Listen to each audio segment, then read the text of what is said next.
జరిగిన సంఘటనలో భాస్కర్ వైఫ్ రేవతి గారు చనిపోవడం, శ్రీతేజ్ హాస్పిటలైజ్ అవ్వడం, సో ఇవన్నీ మనకు తెలిసిందే.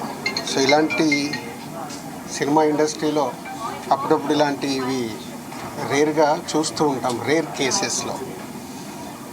పోతే ఈ మధ్య నన్ను సీఎం గారు ఎఫ్డీసీ చైర్మన్గా నియమించినప్పుడు సో ఇండస్ట్రీకి అండ్ ఇటు ప్రభుత్వానికి మధ్యలో బ్రిడ్జ్ లాగా ఉండటానికి నాకు ఇండస్ట్రీలో ఉన్న ఒక ఇంపార్టెంట్ పర్సన్గా, అలాగే ప్రభుత్వం నుంచి కూడా ఎఫ్డీసీ చైర్మన్ ఇంపార్టెంట్ పర్సన్గా బ్రిడ్జ్ లాగా ఉండాలని నియమించారు. పోతే నేను ఎమర్జెన్సీగా యుఎస్లో ఈవెంట్ ఉండడం వల్ల యుఎస్ వెళ్ళడం, నేను నైటే ఇక్కడికి వచ్చాను. ఈ లోపల చాలా చూస్తున్నాం, డిఫరెంట్ యాంగిల్లో ఇటు ఇండస్ట్రీలో కానీ ఇటు ప్రభుత్వం దగ్గర నుంచి తీసుకుంటున్న వాళ్ళ డెసిషన్స్ ఏవైతే అఫీషియల్ పోలీస్ డిపార్ట్మెంట్కి కానీ. సో ఈరోజు వచ్చిన తర్వాత సీఎం గారిని కలవడం జరిగింది. సీఎం గారు కలిసిన తర్వాత సో ఇక్కడికి వచ్చాను. సో ఇప్పుడు భాస్కర్కి మెయిన్గా ఇటు ఇండస్ట్రీ నుంచి అటు ప్రభుత్వం నుంచి అన్ని రకాలుగా నా ద్వారా నిలబడి వాళ్ళని అన్ని రకాలుగా జాగ్రత్తగా చూసుకునే బాధ్యత తీసుకుంటున్నాము.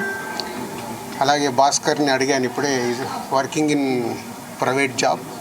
సో భాస్కర్కి ఇంట్రెస్ట్ ఉంటే ఇండస్ట్రీలోకి తీసుకొచ్చి ఆయనకు పర్మనెంట్గా కూడా ఒక జాబు ప్రొవైడ్ చేసేలాగా నాకు ఆలోచన వచ్చి నేను సీఎం గారికి చెప్పడం బాగుందన్నారు. సో అది ముందు శ్రీతేజ్ రికవర్ అయిన తర్వాత ఈ ఫ్యామిలీకి కావాల్సినవి, నెక్స్ట్ అయిన డాటర్ కూడా ఉంది, 7 years పాప. సో వాళ్ళకి కావాల్సినవన్నీ చూసుకునే బాధ్యతని తీసుకుంటున్నాను. అలాగే ఇండస్ట్రీ,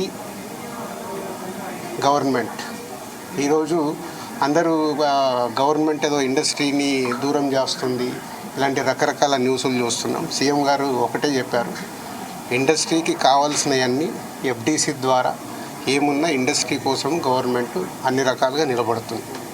అలాగే నేను వచ్చిన తర్వాత ఇండస్ట్రీలో కూడా చాలామందితో మార్నింగ్ నుంచి మాట్లాడుతూ ఉన్నాను.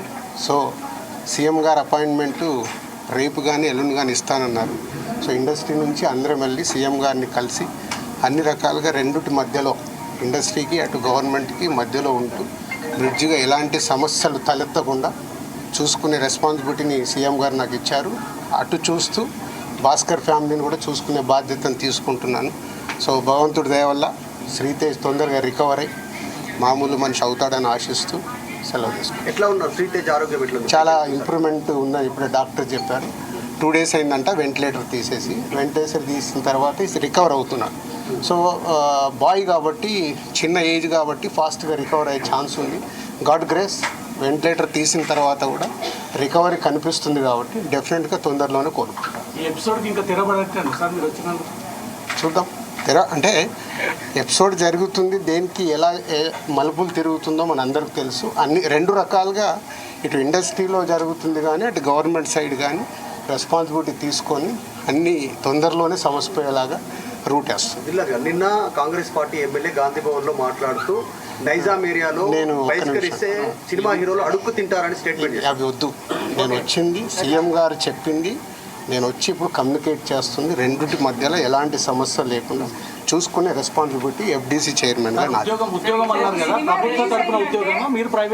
ప్రైవేట్గా ముందు ఫిలిం ఇండస్ట్రీ నుంచి నేను చేయాల్సింది ఏంటంటే, నేను నిర్ణయం తీసుకుంటున్నాను, సీఎం గారికి కూడా చెప్పాను. రేపు అక్కడి నుంచి గవర్నమెంట్ నుంచి ఏమొస్తుందో మనం చూద్దాం.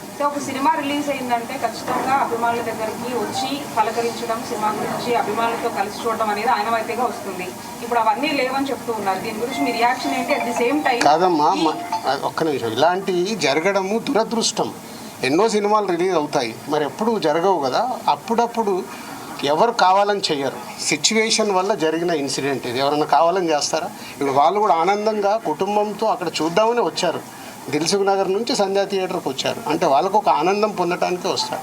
దురదృష్టం ఇలాంటి సంఘటన జరగడం. ఇలాంటి సంఘటన చెయ్యాలని ఎవరు చేయరు.